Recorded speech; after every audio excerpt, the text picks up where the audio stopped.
Cara, não faça nada na tua profissão de comunicador, assim, você que lida com informação, que vai atingir um grande número de pessoas. Não faça nada que você de noite vai botar a cabeça no travesseiro e vai se sentir arrependido. Pense sempre que uma informação, às vezes, você pode destruir uma pessoa e você pode construir também um caminho lindo para outras. Ter paz com a nossa consciência. Sim. É algo que tem muito valor, né?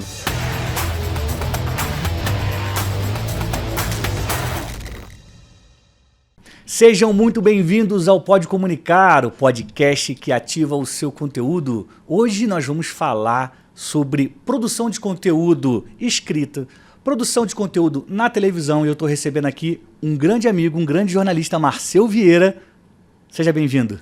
Obrigado, Daniel. Enfim, estou muito feliz de estar aqui com você.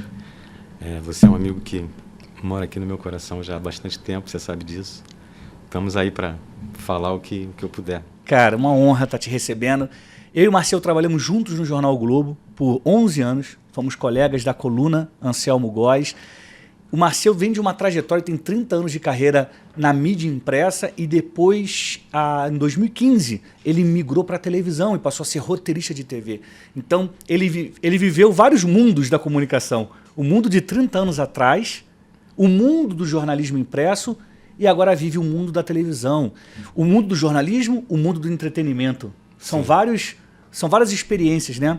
Marcel, eu queria que você primeiro começasse contando a sua história. De onde você veio? Por que você decidiu fazer jornalismo? Vamos lá, eu nasci num lugar chamado Morro Agudo, que é um bairro de Nova Iguaçu, na Baixada Fluminense, no Rio de Janeiro. Né? Periferia, assim, se a gente comparar com São Paulo, seria mais ou menos Osasco, né? Um pouquinho depois, sei lá. E filho de mãe professora primária, fui alfabetizado numa escola pública também, que não era nem ligada a governo, chamava Movimento Popular de Alfabetização. Eu acho que era alguma coisa, na época ainda da ditadura militar, que financiava, não sei se só no estado do Rio, esse ensino com professoras que não tinham uma formação acadêmica, digamos assim, tradicional, convencional. E eu aprendi a ler com minha madrinha. Então, eu sempre tive uma relação com o estudo, com o conhecimento, com absorver conhecimento, muito impulsionada por esse aspecto familiar. Né? Minha mãe, professora primária, me deu aula na 4ª série, logo depois eu fui para uma escola municipal na época. E na 4ª série eu só consegui ficar 2 meses aluno da minha mãe, porque não deu certo, assim, porque teve um dia que teve uma zona danada na sala, e aí a minha mãe virou para a turma, ela estava escrevendo no quadro, ela virou para a turma e deu um esporro, assim, sabe? Monumental, mas olhando para mim eu achei aquilo injusto, porque eu não era o único. Mas enfim, ela quis fazer do filho dela um exemplo. Né? Aí ela deu aquele esporro total na turma e virou-se de novo para o quadro negro. Quando ela começou a escrever, eu falei baixinho pro cara que dividia a carteira comigo, falei assim, que era um amigão meu na época. Falei assim, parece maluca. E ela ouviu. Ela virou de novo para mim, agora especificamente, falou, sai da sala. Eu nunca mais voltei. Ela me transferiu de escola. E aí eu fui para um colégio estadual, enfim. Aí segui a minha vida, né? Mas sempre tendo essa referência familiar, né? Muito importante. Quando eu fui para o ensino médio, com uma bolsa, aí eu fui estudar em escola particular. E passei para uma universidade no vestibular também pública. Então, eu tenho um vasto assim, caminho, uma caminhada grande de escola pública. E disso eu tenho muito orgulho. Né? A gente, quando vê a deterioração do ensino público, assim, eu fico pensando, quando eu fui aluno lá atrás, era muito melhor. Né? Acho até que melhor que no momento em que eu atravessei esse período de escola privada. Né? E é um grande feito, né, Marcel? Porque quem começa na educação pública geralmente tem dificuldade de acessar. Né? E isso vem mudando nos últimos anos, mas nós estamos falando dos anos 80. Estamos falando dos anos 80. Dos anos 80. Então, passar por uma universidade pública é um grande feito para quem teve essa trajetória de estudar na escola pública. E por que você escolheu jornalismo? Pois é, rapaz, isso aí não foi assim uma coisa, eu quero ser jornalista. Eu, desde adolescente, eu sempre tive um envolvimento muito grande com a escrita, né? Eu gostava muito de ler já, sobretudo poesia, assim, adolescente, né? Essa passagem da terceira infância para a adolescência, né? Quando você está descobrindo a vida, assim, eu me apaixonei muito por literatura e sempre gostei de música também, né? Tocava violão e tal. Meu pai viveu pouco tempo com a gente, mas ele era acordeonista, entendeu? Tocava acordeão. E, enfim, meu avô tinha discos, ele morava no mesmo quintal que a gente. E era música o tempo inteiro, então eu tinha esse lado muito voltado para a arte, né? E meu sonho era ser escritor, era ser poeta. E aí, quando eu fui fazer vestibular, o que eu vou escolher, né? Eu vou escolher a coisa que seja mais próxima a isso. Aí eu vi que havia um curso chamado, na época, de editoração, que é para ser editor de livros. Eu não sabia muito bem o que era aquilo. Aí, quando eu fiz o vestibular, e passei para a Universidade Federal Fluminense, lá em Niterói, uma das carreiras, né? Porque era publicidade, jornalismo e cinema. Eu escolhi jornalismo, porque tinha mais a ver com a palavra escrita, entendeu? Então, eu nunca almejei, assim, não era um plano de vida. Mas eu me apaixonei pelo jornalismo. Eu acho que o jornalismo é uma ferramenta essencial da sociedade. Se você pensar que a fonte primária, né, já no outro sentido da palavra primária, da história, ela está no jornalismo. Tudo é comunicação, como você bem ensina nos teus podcasts, nas tuas lives. Quem comunica primeiro é o jornalista. Né? Se você mergulhar na própria Bíblia, são 4 relatos. Né? São 4 relatos. 4 relatos sobre a vida, obra e morte de Jesus. Pois é. São os evangelhos. E é a mesma história contada, né, por 4 pessoas diferentes. Vamos chamar que são os primeiros jornalistas. Isso faz lembrar a teoria das 3 fontes. A gente aprende na faculdade que é o seguinte: se você vai contar uma história, o repórter sai lá e ele ouve 3 pessoas que não tiveram relação entre si e elas contam a mesma história, então você se aproxima da verdade do que realmente aconteceu.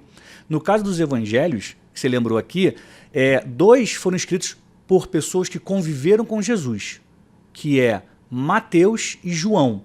Só que os outros 2 não conviveram com Jesus. Marcos era discípulo de Pedro e Lucas era discípulo de Paulo. Então, assim, eles não tinham relação entre si, eles apuraram a história e eles escreveram. Então, voltando aqui que você falou. Mas, enfim, aí quando eu vou para a faculdade, eu me encanto com o jornalismo impresso, e na época, um veículo especialmente de jornalismo impresso era muito sedutor para a minha geração, acho que foi um pouco para a sua também, que foi o Jornal do Brasil. Sem dúvida.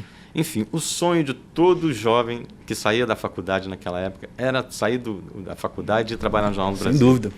Especialmente no caderno B, porque quando você está na faculdade, você só quer escrever... O caderno B cultura. É cultura. E eu não consegui. Eu até depois recebi uma proposta de trabalho, já estava com a minha caminhada iniciada no jornalismo, mas não aceitei trabalhar no caderno B. É curioso isso. Enfim, tive uma relação importante com o Jornal do Brasil. Eu acho que foi onde eu criei a minha identidade. Assim, para minha cabeça de muito jovem, eu não via nada melhor no jornalismo do que aquelas pessoas que estavam ali, entendeu? E eu acho que isso me ajudou muito. Assim, eu acho que deu polimento também ao texto. Eu já gostava de escrever. Aliás, seu sonho era ser escritor? Sim. Poeta? E aí, enfim. Hoje, depois que eu saí do Jornal do Brasil, eu trabalhei para o Grupo Globo desde 1998. Eu vou em 1998 para a revista Época, que era a editora Globo, recém-nascida. Fico 4 anos, saio da revista Época, passo, se não me engano, quase 15 anos no Globo, 13 anos e meio no Jornal Globo, impresso. Saio do Jornal Globo, tenho um intervalo ali de 1 ano fazendo coisas como freelance, quando eu fiz aquela reportagem para o Colabora, que a gente falava aqui um pouco antes da nossa gravação, né? Uma série sobre Belo Monte, para o site Projeto Colabora.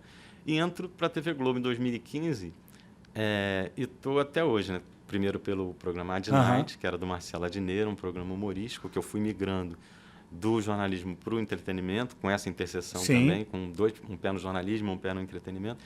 Saio do Ad Night, vou para o Conversa com Bial, onde trabalho hoje. Ou seja, por que eu encurtei essa história para falar de uma trajetória tão longa no Grupo Globo? Já são quantos anos? Faz as contas aí. Desde 2002 no Globo até agora... Vamos fazer 20 anos. Pois é, 20 anos do Grupo Globo, e eu tive 8 anos no Jornal do Brasil. Até hoje, eu entro em todas as empresas do Grupo Globo como se eu tivesse que pedir licença, assim, sabe? Quando você... Cara, isso é impressionante Eu não me mesmo. sinto pertencendo, eu me sinto preso àquele passado lá do Jornal do Brasil. No Jornal do Brasil eu botaria o pé em cima da mesa. Você se sente em casa e o Globo sempre vai ser um novo desafio. Eu não estou desmerecendo o Grupo Sim, eu Globo. sei. Imagina. Não, sabe não como mesmo. que eu posso falar de mim. Eu entrei no Globo como repórter do Jornal de Bairros. E era no Jornal de Bairros onde você se sentia mais à vontade. Mais à vontade. E parece que todo mundo sempre olhava para mim como aquele repórter do Bairros, que na cultura do Globo, o repórter do Bairros é o iniciante, né? É o pós-trainee. Então parece que você sempre é um garoto aos olhos das pessoas. E só para completar o raciocínio que eu estava dizendo, e que tem a ver também... Eu entendo o que você está falando. Tem muito a ver com isso que você falou do Bairros. Qual é o recado? O recado que eu tentei dar aqui é o seguinte: não despreze o teu início. Ótimo. Esse cimento onde você pisa primeiro, ele vai formar muita coisa importante que você nunca vai esquecer na tua vida. Entendeu? Não desprezar nenhum conhecimento que você tenha, um esporro que você tenha levado. Qualquer tropeço que você dê vai ser um acúmulo de informação que você vai internalizando dentro de algum lugar do teu cérebro e que vai ser útil para você como ferramenta lá na frente. Nem que seja para você discernir um caminho ou uma história a ser contada, entendeu? Para você, às vezes, medir o peso de uma informação que você vai dar, se aquilo é relevante para quem vai ter conhecimento, porque quando você publica uma história, ela se torna de todo mundo, e se você, às vezes, você está prejudicando só uma pequena pessoa, que importância tem aquilo? Né? Aquilo é relevante para o conjunto da sociedade em que você vive? Não é? Sei lá, coisas que eu mesmo fiz no meu início que talvez eu não fizesse de novo. Eu não estou me lembrando agora de alguma coisa específica, mas eu vejo assim que a juventude te empurra para arroubos, assim, que... Arroubos. Arroubos, não de roubos. Enfim, já falei pra caramba. Não, deixa, olha só. Eu costumo dizer para as pessoas assim, não despreze os pequenos começos. Porque às vezes a pessoa é de uma cidade pequena, ela estudou numa escola que não é tão tradicional, que não é tão famosa, e ela se sente menor. Então, não despreze os primeiros, o seu início, os pequenos começos, porque você não sabe para onde você está indo. Eu lembro até da história do Luther King, que ele começou a falar publicamente numa igrejinha chamada Ebenezer, em Atlanta, que é a cidade dele, a igreja era do pai dele, do avô dele, e ele se tornou um dos maiores oradores do século XX. Mas onde ele começou a falar? Numa igrejinha de Atlanta.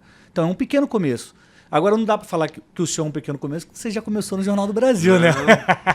Eu tive um início... Teve a tribuna? Eu comecei na tribuna da imprensa, rapaz. Agora olha só. Quando você foi para a revista Época, antes da gente falar de Belo Monte, que é uma experiência que te rendeu um prêmio de jornalismo, e você fez pelo Projeto Colabora, que é um site, que é algo moderno. Eu quero lembrar de uma matéria que você fez na revista Época, que envolvia o então treinador da seleção brasileira.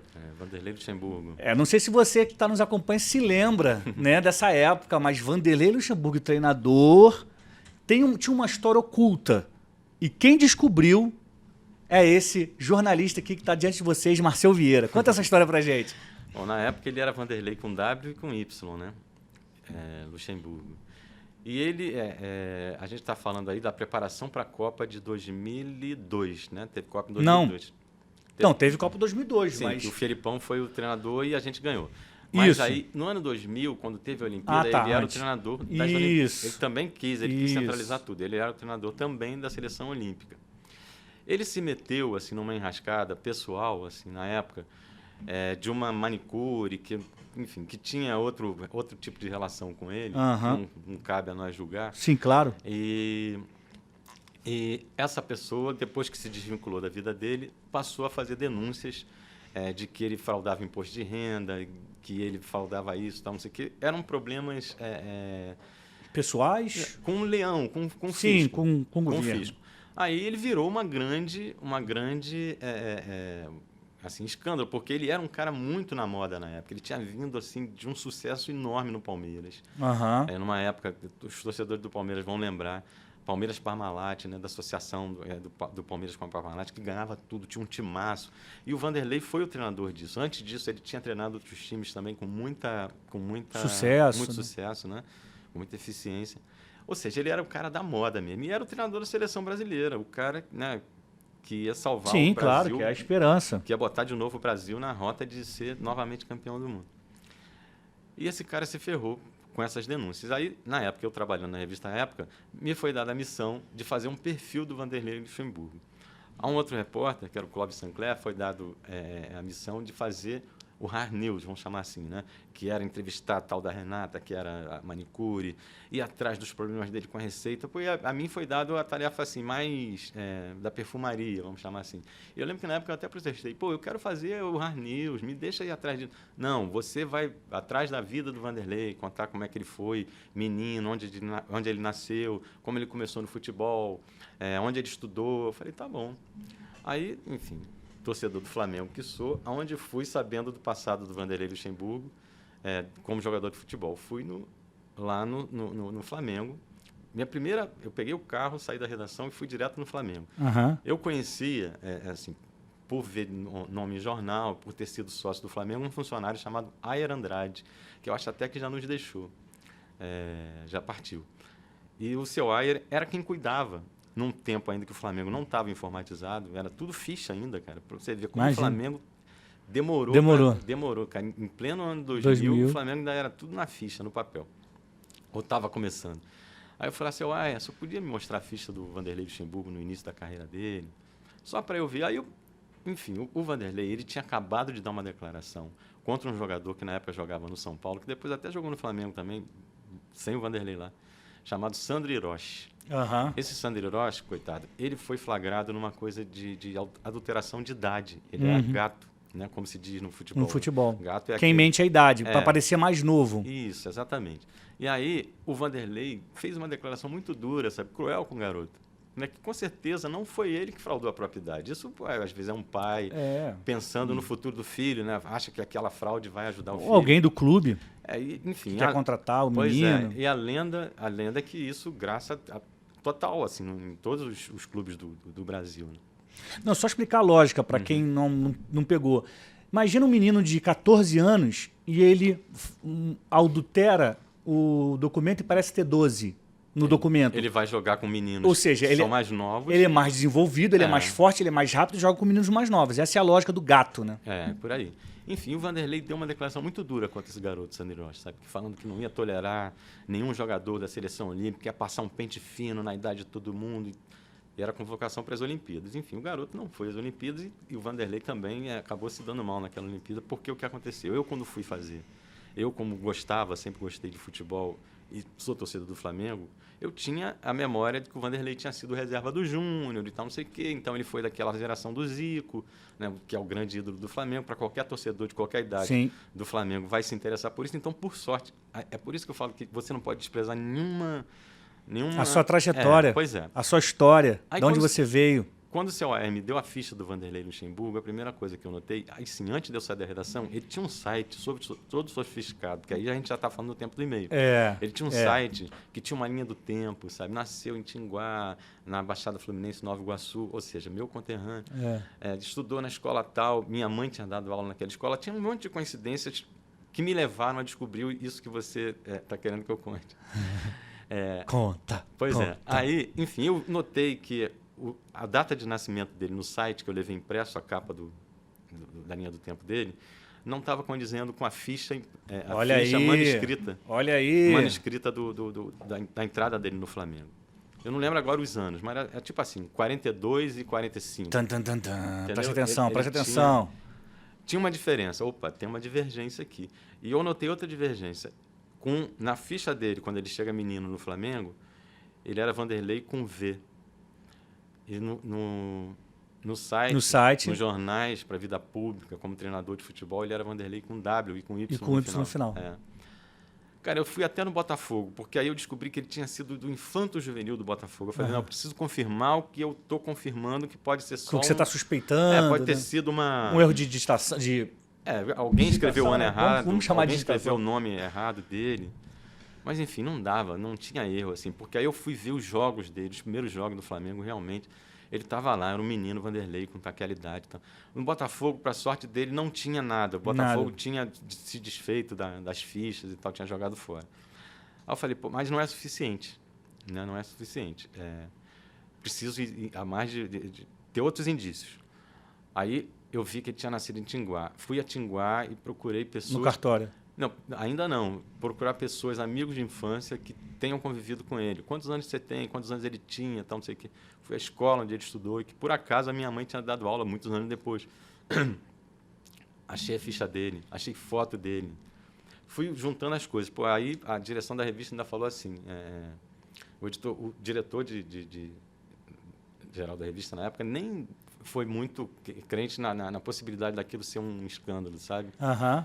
Eu lembro que eu tive que brigar primeiro, como todo bom repórter, assim, Para defender a sua matéria. não estou tentando me colocar na posição do bom repórter, mas todo bom repórter Mas um dos maiores do Brasil. deve ter persistência se ele acreditar na informação que ele está levando como uma coisa potencialmente importante para o conjunto da sociedade, sei lá, para um determinado ambiente que você esteja vivendo, naquele determinado momento, uma conjuntura. E eu julguei que aquilo era importante. Não, cara, isso é importante. Ele ferrou, ele sacaneou aquele Sandro Hiroshi, porque também estava assim. E a gente está diante de um caso muito possível de gato. O próprio Vanderlei foi gato como jogador. Que era o treinador da seleção brasileira naquela época. Era, da principal. Ou seja, um dos caras mais famosos do Brasil. Ele estava na primeira página e no Jornal Nacional. Sempre, né? Todos os principais noticiários, todos os dias. Enfim, então ele me falou assim, então descobre a certidão de nascimento dele. Uau! Olha o trabalho do repórter investigativo aí, ó. Aí tá bom, ele nasceu onde? Ele nasceu em Nova Iguaçu. Aí fui para Nova Iguaçu, paguei aquela taxa e descobri que essas informações são públicas. Você pode levantar isso de qualquer cidadão, se você tiver o nome dele. E eu fui, cara, a todos os cartórios de Nova Iguaçu. Assim, durante, sei lá, uma semana e meia, 2, era só o que eu fazia, até que eu localizei a certidão dele num cartório de São João de Meriti. Porque antes, na época que ele nasceu, Meriti era... Que é uma cidade ao lado de Nova Iguaçu. Na Baixada Fluminense. Nova Iguaçu era, quando ele nasceu, era maior do que é hoje, entendeu? Aí dividiu. Ela se dividiu em várias outras cidades, né? E São João de Meriti pertencia a Iguaçu. A Nova Iguaçu naquela época. Exatamente. Cara, eu achei lá o Vanderlei com V e com I. E a data de nascimento? A data de nascimento era que estava na ficha do Flamengo? Do Flamengo. Ou seja, estava configurado uma... Aí um crime.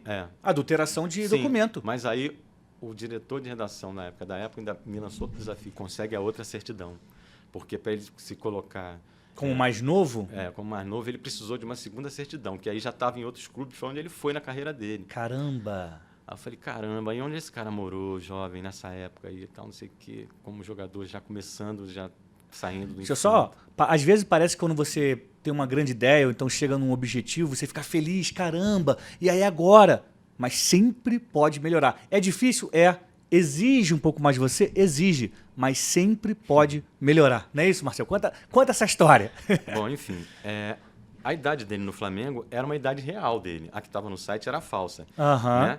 Então, a certidão de nascimento dele, provando que é aquela que estava no Flamengo, aquela eu já tinha, mas eu precisava de uma outra que provasse que ele fraudou, porque no site dele ele dava... Enfim, eu fui atrás da certidão e aí descobri que ele tinha morado numa comunidade perto de Madureira chamada Turiaçu, você deve conhecer. Claro. E eu fui lá e novamente consegui vizinhos, garotos que tinham sido amigos dele na infância e tal. Descobri a escola onde ele estudou e, cara, eu consegui num cartório de Madureira, sei lá, e acho que foi o terceiro. Aí foi mais fácil, entre aspas, conseguir. De acordo com as crianças onde elas eram registradas na época, eu consegui, cara, a outra certidão. A outra certidão, a falsa. E aí essa reportagem ganhou o prêmio Embratel. Que é um prêmio que infelizmente não existe mais hoje, mas na época, e até os anos 2000, eu disputei esse prêmio em 2011. É um dos prêmios mais importantes do jornalismo brasileiro. Ou seja, quem fazia alguma reportagem que impactava a sociedade, que repercutia, ia para essa final e ganhava esse prêmio. Marcelo Vieira ganhou. E teve um efeito prático nisso, né? É isso que eu ia falar. Como é que foi o impacto disso na vida do Vanderlei? Ou seja, cara, e sabe qual foi a confirmação final? Falava mal do Sandro Hiroshi, mas fez a mesma coisa. Eu ainda tive um último desafio, que era confirmar com o próprio Vanderlei, confrontar ele as duas informações para ver o que ele ia dizer. Aí eu subi a Granja Comari, cheguei lá, encontrei um amigo nosso, que na época trabalhava no Jornal o Globo, que era o Pedro Motagueiros. Pedro Motagueiros, grande Pedro, um beijo, amigo. Pois é, beijo, Pedrinho. E contei para o Pedro, assim, né? Confidenciei a ele o furo que eu tinha. Eu falei, Pedro, olha a missão que eu tenho, cara. Eu tenho que perguntar para o Vanderlei Luxemburgo. Se realmente ele cometeu Pois é. isso. Eu não sei como faço isso, cara. Aí Pedro falou, cara, vai no Lemos, Carlos Lemos, também já é um outro grande jornalista também que já partiu, era o assessor de imprensa da CBF na época. E cheguei pro Lemos e abri, olha, Lemos, eu tenho informação de que o Vanderlei Luxemburgo é gato. E eu não posso fazer essa pergunta para ele na frente dos outros colegas. Você me daria 1 minuto para eu conversar com ele? Falou, cara, vai ser impossível, tá, não sei o quê, ele está no campo. Na época ainda tinha aquela coisa da gente assistir treino, ficar em volta do campo, né? Os jornalistas esportivos tinham esse acesso. Hoje não tem mais. Eu esperei o treino acabar e o Lemos falou assim, cara, tenta aí falar com ele. Não, o Lemos nem me incentivou, não. Foi o Pedro que falou, cara, cola no Vanderlei, sai com ele andando do campo e vai falando com ele. E assim eu fui. Aí o Lemos veio, colou com a gente e ele ficava falando, aí Vanderlei, tá dizendo que tu é gato. Ficava assim, sabe, desmerecendo a informação que eu tinha. Aí, Vanderlei, eu só tenho uma pergunta para fazer para você. Qual a sua idade? Porque na ficha do Flamengo, no seu site você diz que nasceu em 42 e na ficha do Flamengo é não sei o quê, ou ao contrário, sei lá, não lembro agora o número. 45, 42. Aí ele pensa, peraí, quantos anos eu tenho? Peraí, nasci, começou a fazer conta. Você quer ficar, tem a linguinha bem assim? Cara, ele se embananou todo. Cara. Professor. Aí ele fala assim, não, o que tá certo é o Flamengo, o que tá certo é o Flamengo. Eu falei, o que tá certo é o Flamengo e eu gravando, o que tá certo é o Flamengo. Depois a época até colocou essa gravação no site. Cara, ele passou a coletiva inteira, eu calado lá no fundo da sala, ele só olhava pra mim, cara.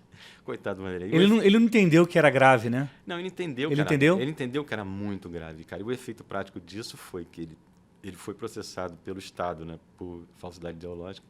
Ele teve que assumir esse erro. Sim. Que não deve ter sido culpa dele, né? Sim. Claro. Mas ficou feio para quem tinha feito a mesma acusação para um outro contra jogador. O Sandro Hiroshi. Ele mudou a certidão de nascimento dele, os documentos todos ele teve que mudar, porque era tudo divergente. Ele teve que mudar tudo, ele pagou uma dívida enorme, sei lá, não sei que tipo de multa. Tem que ser falsidade ideológica. E ele acabou caindo da seleção brasileira, né? A seleção não foi bem, né? Porque a pressão foi muito grande, né, em cima dele. Realmente, ele falava, depois encontrei com ele alguma vez, pô, também ferrou. Gente, olha só, olha o poder da informação. Mas eu não fui desonesto com ele em nenhum momento. E aqui tem uma lição muito poderosa que o Marcel está trazendo, que é a seguinte, a verdade incomoda.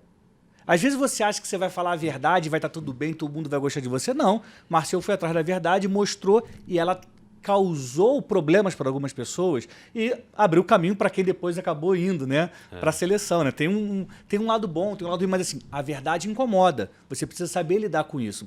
Ó, nós vamos deixar o Papo Belo Monte para um próximo episódio, tá? Eu quero entrar na questão da televisão, né? Como é que é para um cara que é da mídia impressa, que escreve todo dia, que se aperfeiçoou, porque você é um grande escritor, você domina as palavras, você sabe costurar ideias. Como é que é mudar a linguagem e ir para a televisão? É o maior desafio que você teve? Eu acho que sim. Assim, não foi um desafio que me assustou muito na época. Assim, eu fui muito confiante. Sim. Mas eu estava pisando num terreno que eu realmente... Não dominava. Não dominava termos, por exemplo, né? Não sabia, isso é a grande parada, né? Eu não sabia, por exemplo, o que é um switcher, sei lá, que é um lugar de onde você assiste com vários monitores, o que está sendo gravado, né? E com fone conectado, e você tem um ponto com quem está lá dentro. Né? Uma sala de controle, né? Vamos chamar assim. E outras coisas mais. Eu não conhecia nada de televisão, mas eu fui convocado para esse trabalho justamente por isso, porque eles queriam alguém... Por incrível que pareça, quem migra do impresso, ou migrava até pouco tempo, não sei como é hoje, eu acho que ainda, porque eu ouvi do meu atual, o cara para qual eu trabalho hoje, que é o Pedro Bial, eu ouvi isso dele, né? Uma vez ele disse assim, para minha sorte, o mercado de jornalismo impresso teve essa crise, não que eu deseje essa crise, e vários ótimos profissionais foram jogados no mercado de volta.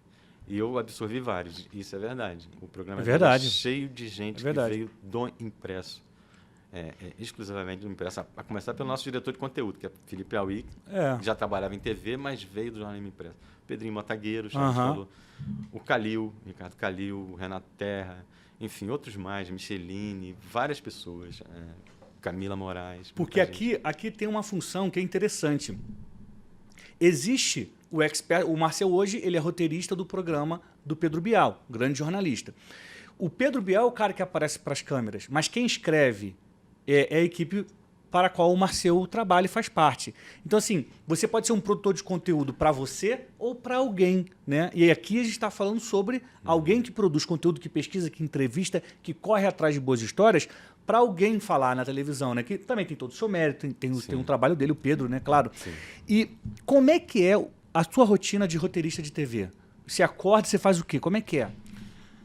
Olha, nessa pandemia, essa rotina ficou muito diferente do que era, né? Antes, o ambiente de trabalho era onde você produzia, né? Então, hoje, assim, os meus dias, eles são contados com o prazo que eu tenho para entregar determinado trabalho, e eu acho que essa mudança ela vai perdurar eternamente. Veio para ficar. Veio para ficar. Independente de voltar ao presencial ou não, como era antes.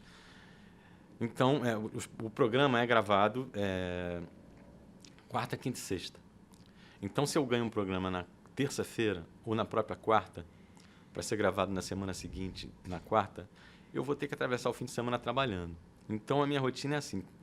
Quando eu tenho que entregar um roteiro, e o roteiro não vai sozinho, não é um roteiro sozinho, ele tem uma pesquisa, ele tem pesquisa de VTs, depois editar VTs, fazer uma pré-entrevista com um cara que o Pedro Bial vai entrevistar, transcrever aquela pré-entrevista, às vezes somando o somatório de coisas, dá mais de 60 laudas por programa. Caramba. Que você tem que entregar. Caramba. É muita coisa. Então, é uma rotina assim que você tem que fazer o seu tempo. Uhum. Então, eu calculo assim, por exemplo, a gente tinha combinado talvez de vir na semana passada. Eu falei, Brunet, talvez eu não consiga semana passada porque eu tenho uma missão aí que se vier vai me consumir bastante. Então, por isso que eu não quis me comprometer com a semana passada.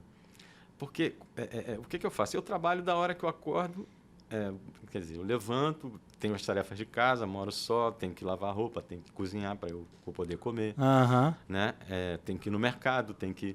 Mas, assim, digamos que eu comece umas 10 horas da manhã a trabalhar, eu vou até a hora que eu aguento, entendeu? Se eu percebo assim, que não está rendendo, aí eu paro, almoço, aí continuo, sei lá, 10 da noite, continuo. Então, não tem um horário muito definido. Tem um prazo que você tem que entregar o teu trabalho. Sei lá, então os meus dias contam diferente. Sim. Entendeu? E a sua missão é encontrar boas histórias nos personagens que serão entrevistados pelo Pedro Bial. Uhum. Que características você busca nessas histórias? Onde é que está o ouro? Onde é que está a beleza das histórias? A primeira coisa, assim, é o teu olhar jornalístico. Uhum. Entendeu? Eu trabalho... É um programa que não está ligado ao guarda-chuva, vamos chamar assim, do jornalismo da Globo. Sim.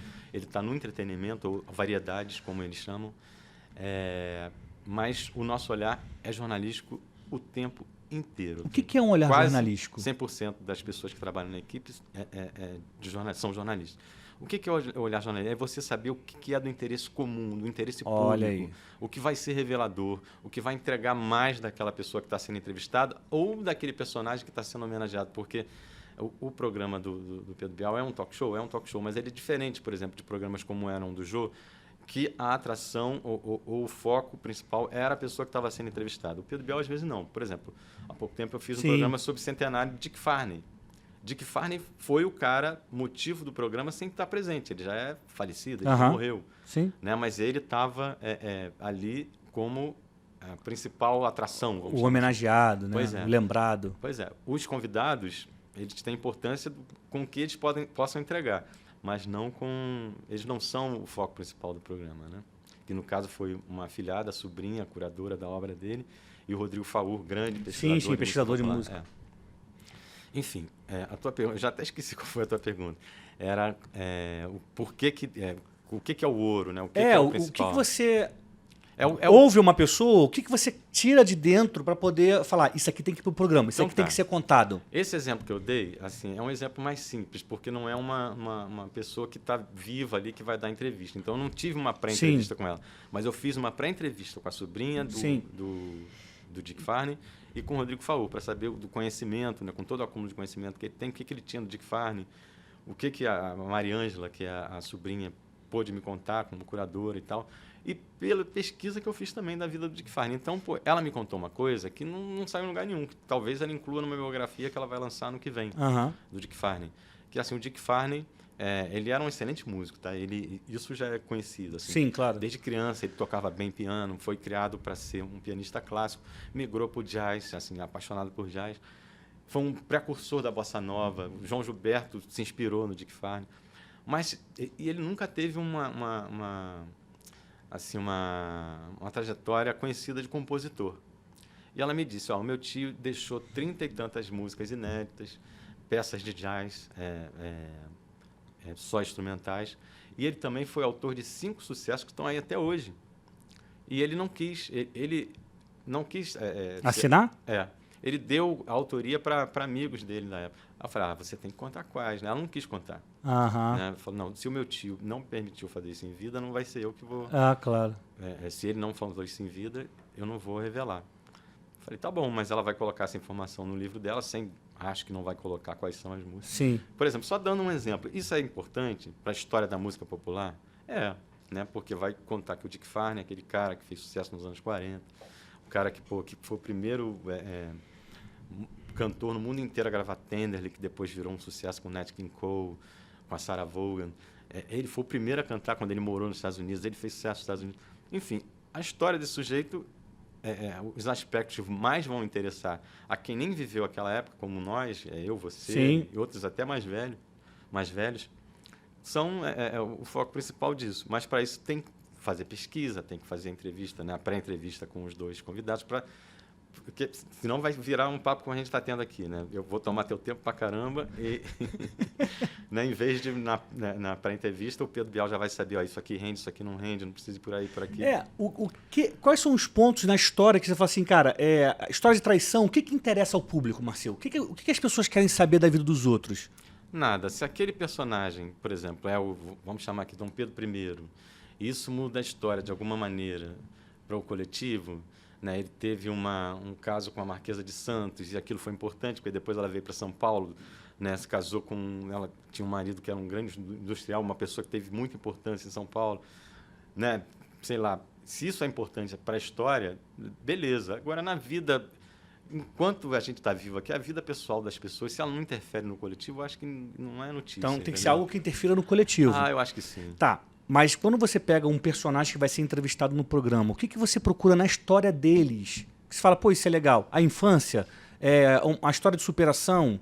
Que elementos você busca nesses personagens e fala, olha, Pedro, pode falar desse assunto, que esse assunto aqui é bom. Rapaz, varia de personagem para personagem. Assim, depende do personagem que está sendo entrevistado. Por exemplo, eu dei um exemplo que não é nem tão bom porque é um personagem que não está vivo. Mas, sei lá, se você vai falar do atual campeão da Libertadores e vai entrevistar o principal jogador, sei lá qual é o principal jogador do Palmeiras, aí, o Rafael Veiga, o Scarpa, você quer contar aquele momento, né? Como é que você viveu aquele momento? Eu acho que é você perceber, o olhar jornalístico, né? O olhar o start para a comunicação, é você perceber o que o outro que está do outro lado quer ouvir, o que ele precisa para ele, né, se municiar naquele momento com a informação que ele está querendo. O torcedor do Flamengo agora quer conhecer o quê? Qual é o grande... assunto, o novo treinador. O novo treinador. Pois é, o cara que está preocupado com o futuro do Brasil, com a política, o que ele quer saber? Ele vai se interessar pela eleição do ano que vem, né, pela pesquisa que está saindo agora. Né? Então, você tem que estar com a tua antena ligada para perceber o né, que aquele personagem ou aquele assunto vai despertar de maior interesse no público. Muito bom. E isso você só adquire, não é uma coisa que você ensine assim, hoje e você aprenda. A dica é, leia, se informe. Se você está querendo comunicar alguma coisa para um determinado público, você tem que estar antenado com o que esse público tem de interesse. O que interessa a esse público? Porque se eu for falar de música clássica para um cara que só quer ouvir sobre, sei lá, física quântica, o cara vai dormir. Entendeu? Vai ser uma aula chata, o cara, né? Ou seja, você tem que observar o público, saber quais são os interesses, o que ele quer, como ele se comunica, qual é a linguagem dele. O grande segredo é você descobrir qual é o seu público, né? Para quem você está falando. Para quem você está falando, né? Se você descobriu, aí a tua missão número 2 é descobrir o que é relevante para aquele público, né? Cara, isso é muito bom. É isso. Isso é muito bom. Nós estamos encaminhando aqui para o final do Pode Comunicar e eu queria te lembrar para você pegar esse link, encaminhar para o seu amigo, para sua amiga, para as pessoas que gostam de comunicação, para as pessoas que querem saber como trabalha um roteirista de TV, como querem saber um pouco mais sobre jornalismo, sobre essa história do Vanderlei. Compartilhe o link. E se você estiver ouvindo pelo Spotify ou pelo Deezer, deixa uma pergunta, deixa um comentário que eu vou ter o maior prazer em te responder, tá? E saber o que você está achando do Pode Comunicar de hoje. Marcel, aqui, quando a gente recebe um convidado no Pode Comunicar, eu sempre peço que o convidado deixe 3 dicas. Então, eu queria que você desse dicas para as pessoas que estão nos assistindo. 3 dicas. Pode ser para alguém que está começando na comunicação, para alguém que quer começar, então para alguém que já começou e quer melhorar, né? Que dicas um grande jornalista como você e roteirista de TV também pode nos dar? Valendo! Cara, aprenda sempre a ter discernimento com aquele que sabe mais. E nunca tema trabalhar. Muito bom. Mesmo que esse cara que, muito bom, que você julgue que sabe mais esteja abaixo de você. Nunca despreze o erro. Aprenda com o erro. O seu e o do outro. Observe. Leia, assista coisas que você julga que são relevantes para o teu público, ouça o relato de quem viveu antes uma experiência que você vai enfrentar, compare e nunca deixe de seguir também quando a última instância de uma decisão sua não houver mais nada, nenhum recurso que você possa se valer dele, né? Que o último recurso seja a sua intuição, não deixe de seguir. Mas aí seguindo alguns princípios que você tem que ter muito firme na sua vida. Um valor ético. Ótimo. Né? De não querer sacanear ninguém, se aquilo com uma informação que não tem relevância nenhuma. Sendo honesto, né, a sua crença, você não vá se curvar a alguma coisa que você não acredite, se você percebe que aquilo vai te deixar muito, desgastado. Não trilhe esse caminho. E por último, cara, nunca ache que você sabe tudo. Você vai ter sempre alguma coisa para aprender. Excelente. E às vezes com quem você menos espera, entendeu? Eu aprendi com cada pessoa com quem eu trabalhei. Aprendi com o Daniel Brunet. Aprendi demais com o Anselmo Góes, sabe? Que foi um cara que nem falamos dele aqui. Anselmo Góes, foi um cara que eu aprendi a escrever do jeito que o Anselmo fala, entendeu? Na época que eu trabalhava na coluna, né? E foi um período muito legal. Outro dia a gente fala disso. Não, você vai ter que voltar, porque eu quero falar contigo sobre criatividade, que você é um dos caras mais criativos que eu conheço. Então, em breve você volta, aí a gente vai falar só da coluna e só de criatividade. Tá bom. Tá? Então, dadas essas 3 dicas, eu queria que você entregasse agora um conselho que vale mais que ouro em pó. Um conselho que vale mais que ouro em pó? Cara, não faça nada na tua profissão de comunicador, assim, você que lida com informação, que vai atingir um grande número de pessoas. Não faça nada que você, de noite, vá botar a cabeça no travesseiro e vai se sentir arrependido. Pense sempre que uma informação, às vezes, você pode destruir uma pessoa e você pode construir também um caminho lindo para outras. Pense na consequência. Vale a pena, o bem comum tá em jogo, aí você faz. Se não faça nada que você deite no travesseiro de noite, que não consiga ficar tranquilo. Isso é muito bom, assim, ter paz com a nossa consciência. Sim. É algo que tem muito valor, né? Vale muito mais do que dinheiro. Queria dizer, Vanderlei Luxemburgo não tem nada contra você. Tá bom? Nada mesmo. Nem eu, tá? Fechou. Fica à vontade aí. Gente, eu estou muito feliz de estar recebendo o Marcel.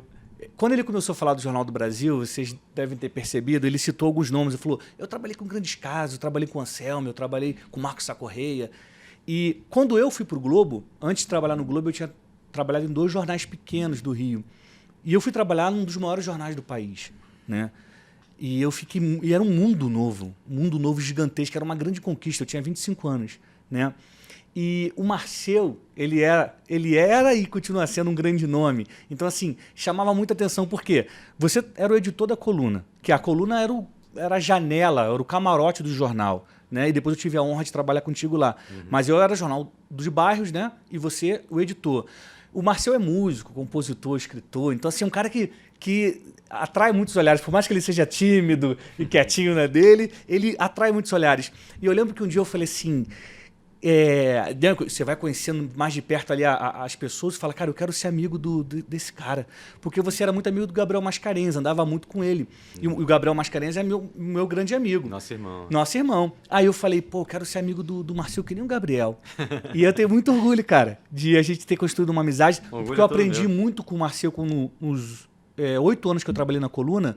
O Marcel, na maior parte disso, né? Porque acho que nos últimos 2 anos você tinha saído. Foi pro esporte e tal. E eu aprendi muito contigo, tanto como trabalhar, como ser conciso, né, como ser criativo, que é uma coisa que a gente vai voltar para falar, como também tratar as pessoas.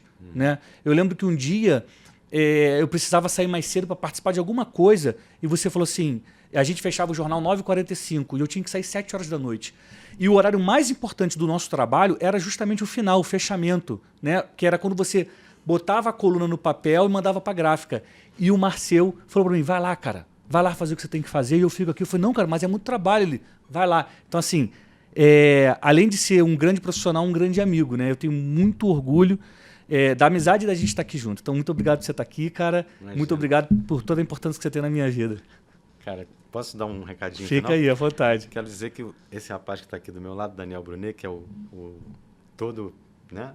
O cara da comunicação hoje, esse cara é um sujeito muito fora da curva, em vários sentidos. No sentido humano e no sentido profissional também. Não estou puxando o saco dele, não. Estou falando com muita sinceridade. Esse cara aqui é o comunicador com um lado humano muito forte, cara. Muito obrigado. É um ser humano muito fora da curva. Muito obrigado, obrigado. Brunet, por ser meu amigo, por ter me convidado. Ah, uma honra. Valeu. Gente, eu tenho certeza que vocês aprenderam muito aqui.